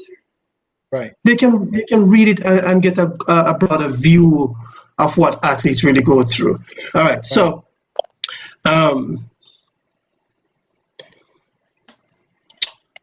what time of the year do you normally have your conference? I normally set my conference in October. So it's Because always it's right between season start. So I okay. try to keep it right around there before they actually go into season. Okay, how So long does October. the conference? How long does it last for? How many days? Well, it's 1 day conference because everybody is in and out. Specialist speakers, it's in Okay. and out. Last year I mean, I don't know how I pull it off. But the speakers last year, I mean, only person who was missing was Miss Babsy Grange, but everybody else was the leader of the department in every areas. know, Mm-hmm. Bruce James, Coach, um, Coach Coleman.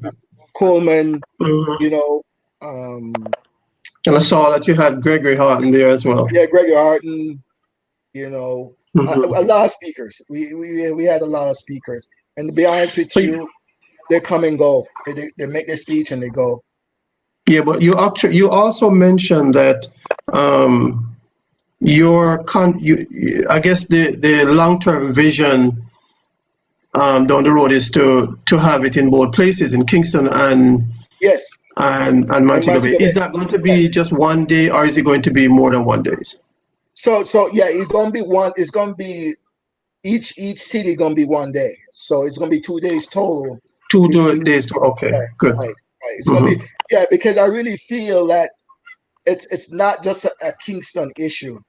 You I'm glad know, I'm glad you're doing that, it's not a Kingston issue. You because know what I mean? country people always get left out of everything.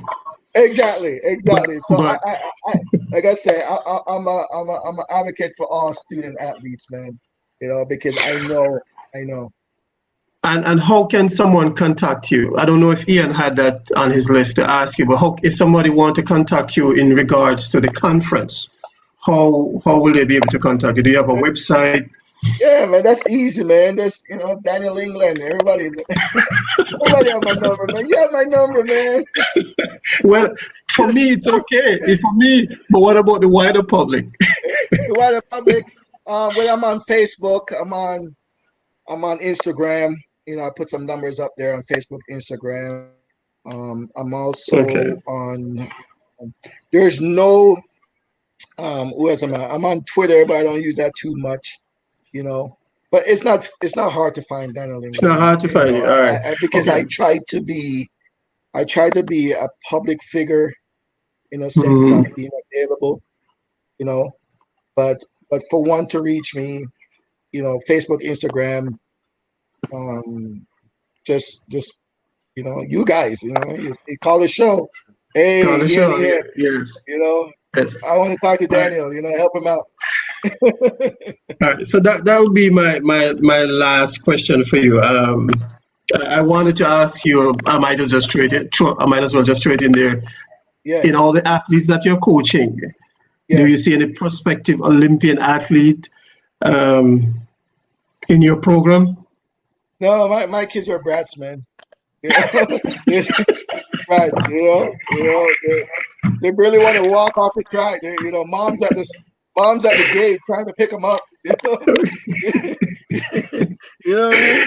But Okay. I mean, it's just the culture, man. I mean, Yeah, it's a total different culture. I have one or two. I mean, it's as a coach. I know how much you guys are coach, but as a coach, you have that one talent, right? Hmm. That talent, Yeah. but that talent face challenges such as single mom, Hmm. single home, right? And I have this talented kid. This is how talented the kid is, right? The kid is working because his mom helped. And he's like, Coach, I get a job, man. I gotta get a job. I'm like, all right, I work with it. We can do, right before the job, And the kid quit, right?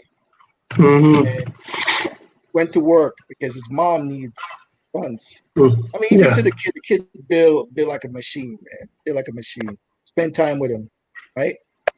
And 3 weeks before we have national, he said, "Coach, I want to jump." I'm like, "Jump? We're on the track running. What do you mean you want to jump?" You know, I'm saying, "Yeah, I want to jump. I want to triple jump, long jump." And the guy came third in triple jump and long jump. That's how talented the kid is. 3 weeks before, 3 weeks before the thing. But it just the culture here. The culture here is, you know, if family don't get into your program, right? They move, right? You know, coach, we're moving. You going back to California right now? Yeah. You know, so these are the challenges we face as coaches. So you hope and pray that you find a diamond in the rough and you could spend 3 years with or 2 years with. But you know, but that's what makes you a good coach. You know, you find them, you fine tune them, and then they would never forget you. Oh, so I'm still looking. I'm still looking for the Dennis, the Ian, Yes. and the other Ian. Ian, yeah, I'm turning it over to Ian. So what's Ian? Well, Daniel, we could say that we really enjoy the program. Really enjoy you coming on. Yes. You know, for me to, you know, go towards wrapping up my segment is I wanted to find out. I know we kind of skipped it over a little. I know you actually represent Jamaica on the junior level.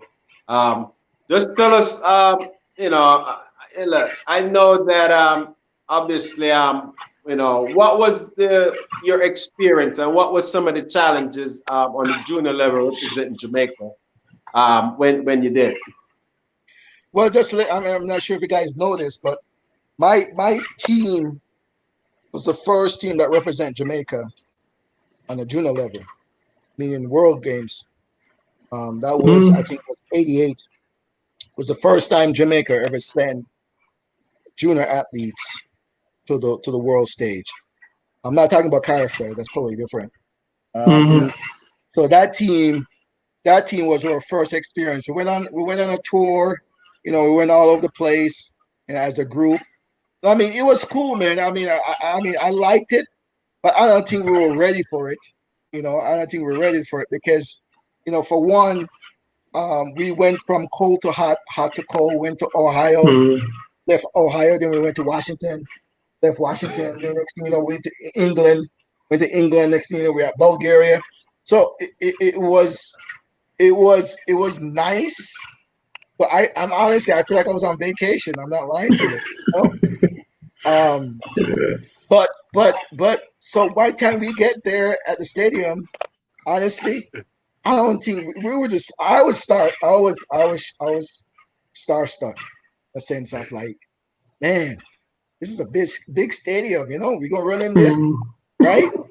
So it was like, I mean, and then we had this kid named Chris Nellums. Chris Nellums. I don't know if you guys remember that name. I know that name. Yeah. He was just as short as me. You know, so I'm like, man, there's a short guy in the race too.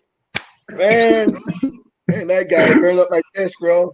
I was like, man, I gotta come better next time with this. This is serious stuff. So I mean, we got beat. I mean, Jamaica no. When we left Carafter we dominate, of course, right? But when we went on the world stage, man, everybody. I mean, I remember. I think we went to Cuba, and half the team got sick. Right? It was like, man, you know, the whole here, there. But it was a good experience because it got me better that year for champs. 89 champs. And I think 89 champs was my easiest year at champs. Was 89. Yeah. All right. So Excellent, definitely, man. yeah. So I mean, long story short, I really believe the more international games we go, I think it's better for the athlete. Better for the athletes. Absolutely. Way better for the Absolutely. Yeah, well, I said you made a good point because, as I said, as a junior, they don't think about the the athletes traveling and getting to places, they're probably just trying to sort out the easiest flight or whatever, or the whole thing, with situation. So I know I remember when I went to the World Junior Games in 1992, I felt the same way.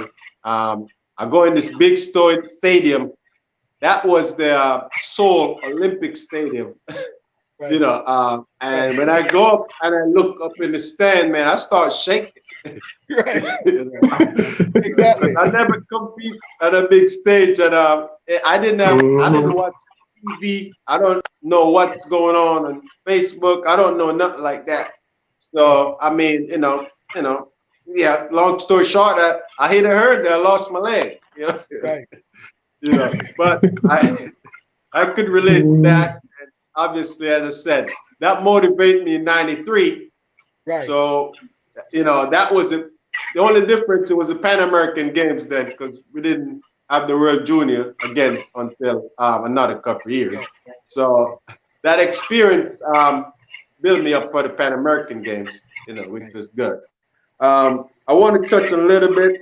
I know you talked about it, but what was the inspirational drive for you to come back and do masters running? Because I know you said you find some time for your kids and you wanted to go back, but for a guy like you, for the people not to hear about you for a long time, and then we heard that Daniel England is coming back to Jamaica and he's gonna be running the Masters. I mean, what was you trying to accomplish? Where you just believe that you wanted to run again in Jamaica, or it's just something that's personally that you just get caught into? It was definitely personal. I really feel, I really let the country down. Me personally, it was a burden. Not lying to you. I really feel like, man, I'm watching the meets. I did nothing. I did no sports, no track, nothing for a period of time. Yeah. But once I get into it, I said, okay, I'm gonna get in shape. That was the first thing. And the second thing, I was like, you know what, man? Be nice to just to go to Jamaica and then and that kind of get me motivated, like, all right, I missed the big deal, right? The big ticket. Are you still doing it? No, man, I'm fat like a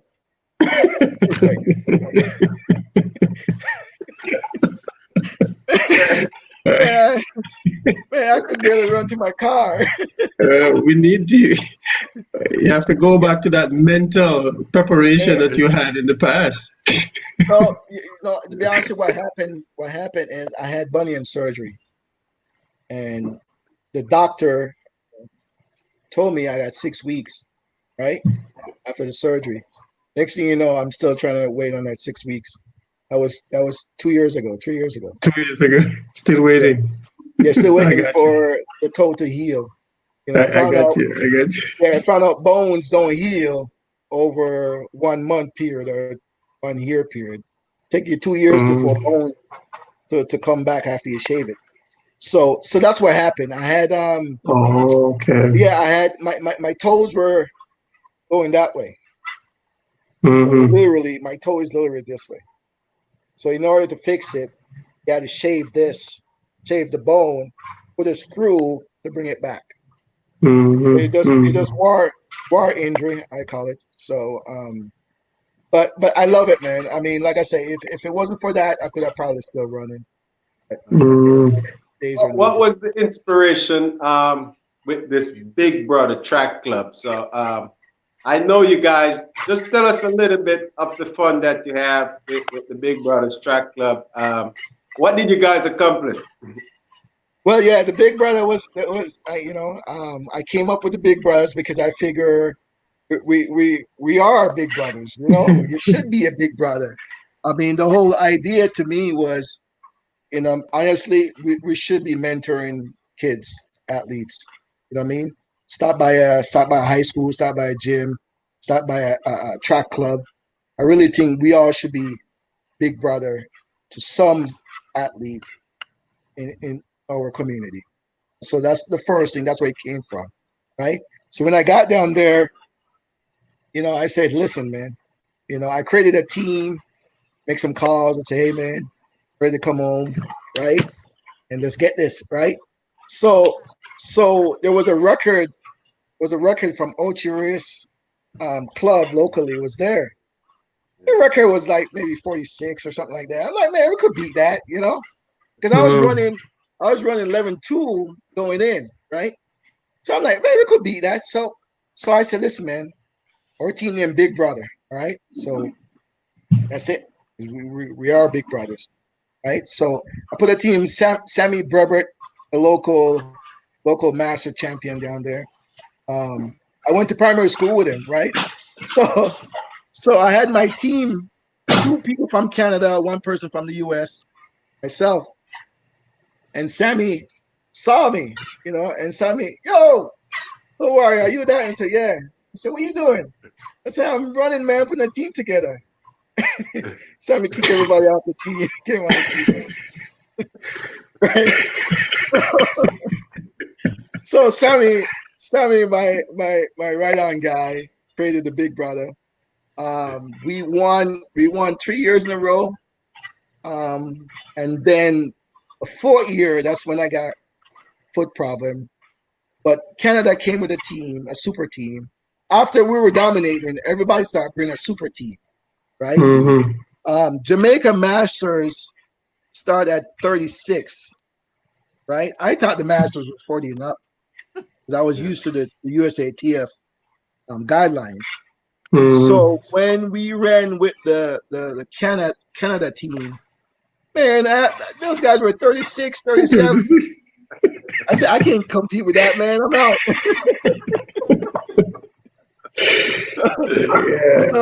But the name's still there.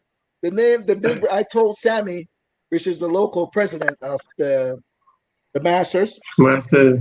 Yeah, the Masters, Jamaican Masters. He's the president of Jamaican Masters.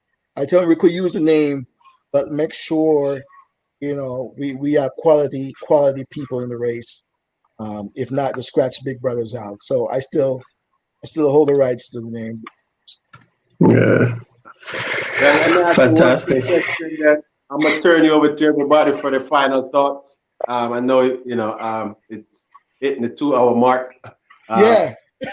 What advice you have for me? I'm thinking about doing some masters next year. The type of advice you could give to the old man. Yeah, man. For all senior masters, forget about high school, forget about the circuit. Only thing you gotta do is listen to your body. If your body say A, stop it. Don't do the B, right? Don't say, oh, I did this in high school easily or on the circuit easily. You will have to listen to your body, and that's the most important thing. Forget about the mind. Forget about the mind when you're training for the Masters. I will play tricks on you. Just listen to your body. My body tells me every day that I shouldn't do it. That's what I'm saying. How do I deal with that? But here's the question for you. What do your body say? What do your body say? It sent a message up in my head, said it's hurting.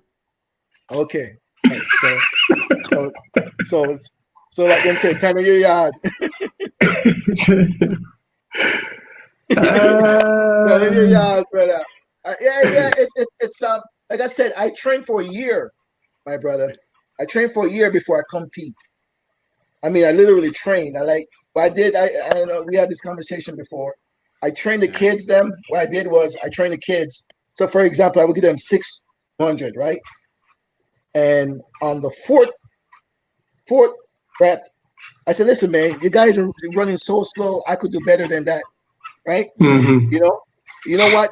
I'm gonna give you guys full recovery. Let me warm up. I run 2 with you, right? And that's how I kind of train. Yeah. You know what I mean? Mm-hmm. I try to get into their head. I try to get into their head, and I try to get them going. And like, Lou, I'm older than you, man. I could finish this 200 faster than you. But be honest with you, I was waiting till they're tired, and I knew they were tired. They're tired, right? Because I pick up the pace. I give them a hard pace. But that's how I knew I was ready. After a year, I've trained without competing, then I know I was ready. So that's my second advice. Train until you know your body's ready. Once your body ready, then you could go into that pain because you will be in pain. All right. All right. Well, I'll be looking at the Daniel England Foundation to to get some tips and to see what's going on. That what can get some of the tips from the young guys. I'm gonna try to use it on myself. So we'll see how that's gonna work for me. So Too we're easy, gonna my run brother. one more. We're gonna run one more lap. This is gonna be the final lap for everybody.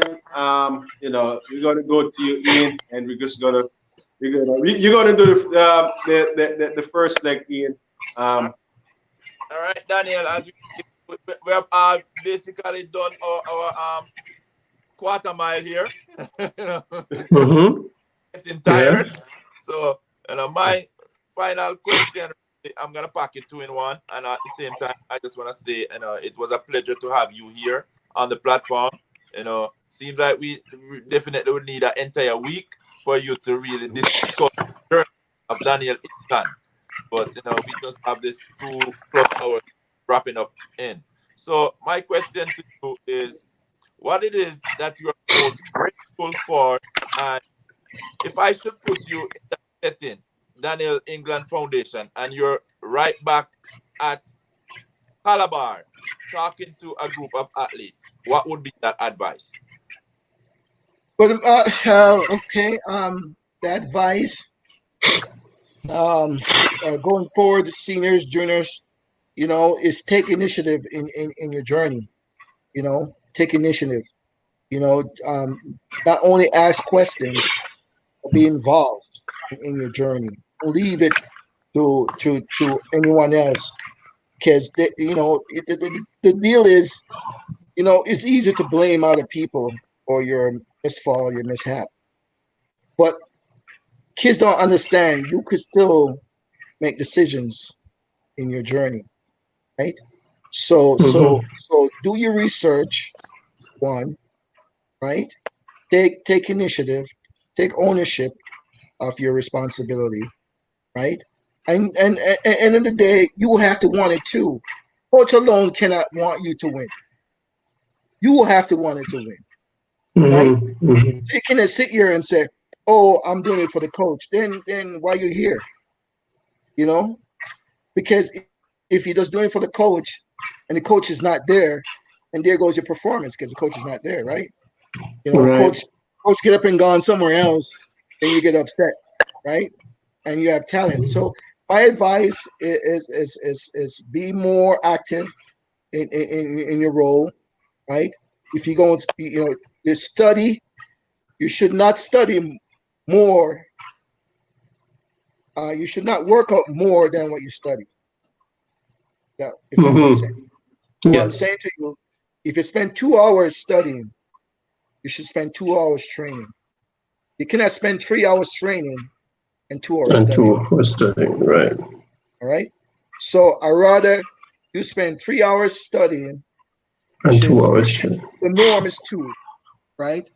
And then and then you go into your training, right?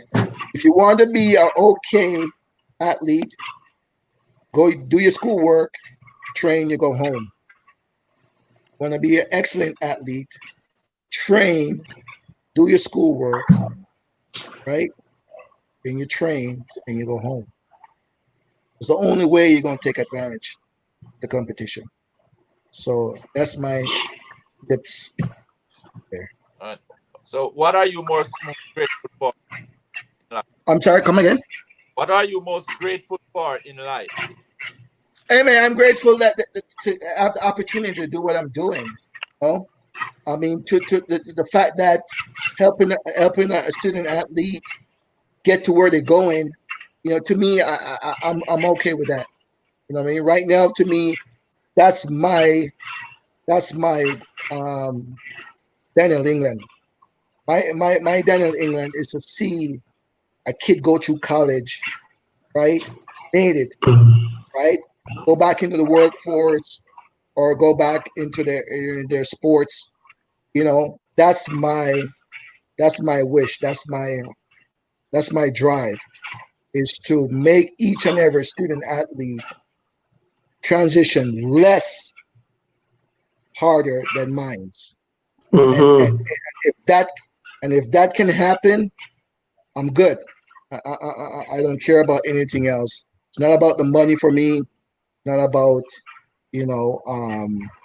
getting the Daniel England name going. It's not about that. It's about save as much. To me, I think I'm trying to save lives.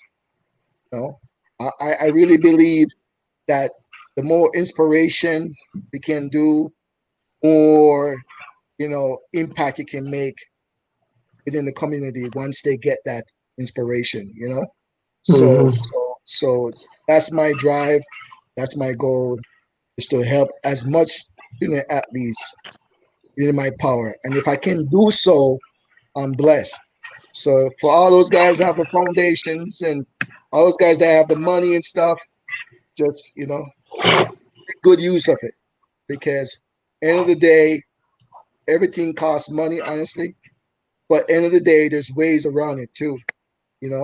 Mentally, just being supportive, just being a big brother, a kid to go a long way. Kid, I should say student athletes, but it's a long way. All right, Dennis.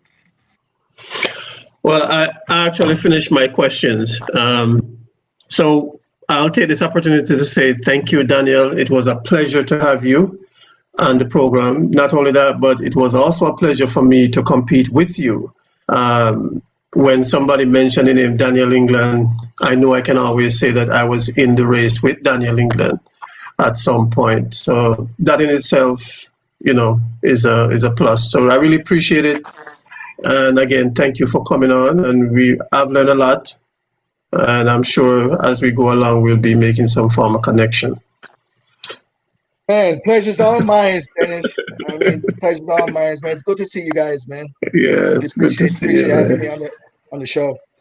Yeah. My final question, my final summary of interview, as I said, it was a great learning experience for me. I wish that I've actually known you a little bit more than how I know you maybe 20 years ago. You're a great human being. So tell us in your own word how you want to remember as an athlete. Just from your legacy, how you want to be. Because I just want to know. I know what people want to remember you for, but what you want to be remembered for. Just remember as a really good athlete that put everything to the sports. I just want to make people. I never hold back. When I was running, I never give anybody an opportunity to say, you know what, man, Daniel could I run fast, or Daniel could I run, I everything I did it all. So I just want people to get that I put everything on the track when I was in high school, and I never hold anything back. And so I want them to see me as a really true soldier of boys championship.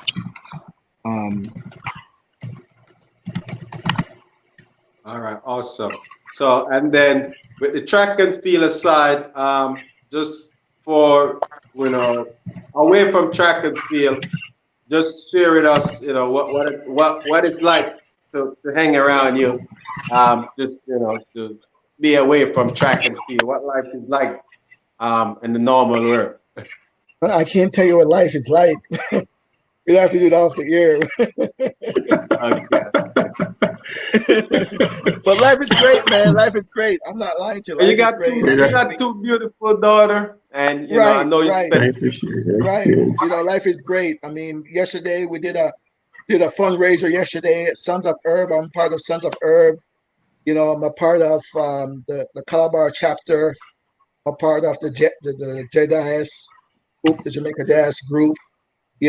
So I try to be a part of most diaspora that's going on in Jamaica, right? So like yesterday, we did a golf tournament yesterday. Okay. For the group I'm with, it's called Sons of Herb, which is Herb McKenley Sons, and we had over 130 golfers. Right, it's a fundraiser we do every year, and so all the funds that raise from that event go back to Calabar, especially for tablets, data that they're facing right now, uniforms, backpack, scholarship. So I try to stay active within the diaspora. Really and truly, that funds mostly go back to Jamaica once the event is over. So I'm doing all those things right now. I'm a part of whatever that help a student in Jamaica. That's what I'm doing. If I have to party, 1 o'clock in the morning, get some funds going, I'm there, man. If I have to be at church, 6 o'clock in the You're day, there. I'm there, man. So anything that would help the development of kids in Jamaica, part of. So people ask me, "Where you at, Daniel?" You know, I'm always somewhere else. I'm not lying to you. I'm always somewhere else because I'm supporting cause. I know what it means to those that receive it. Get your story in a book, man. The story in the book, it's called the title. I tell you the title. It's called Maxfield, The Road of a Warrior. So. Oh, okay. And when is it coming out?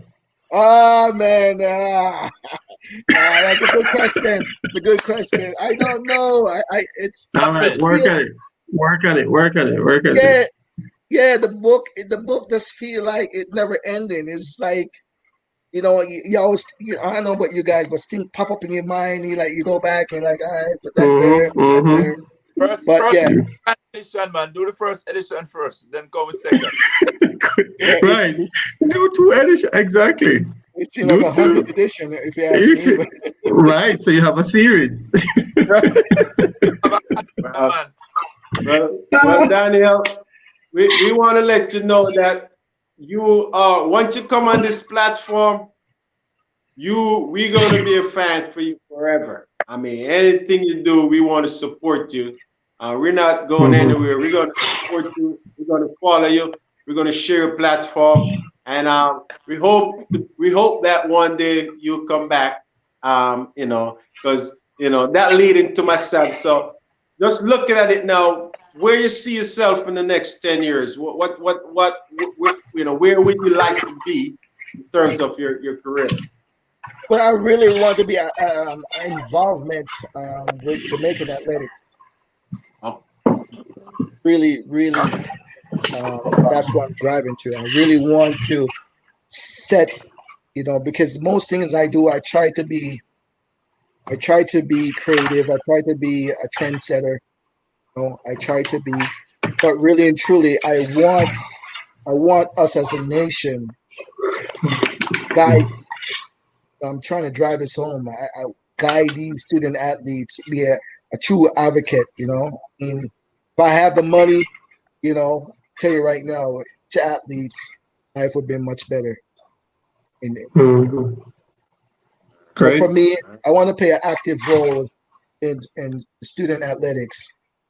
So therefore they could come back no matter what school they're from and lend a helping hand because a seed was sold to me, right now. That's what's going on with me right now. It's blooming, right? I can't help it. It's blooming in me because it was sold. So right now I'm just trying to get it out and get it going, and hopefully that seed that I sow in someone's life, they would turn around and pay forward. Great. So yeah. So information again. I have the Daniel England FD. I think I put it on there. FNBA @gmail.com. That's the foundation email.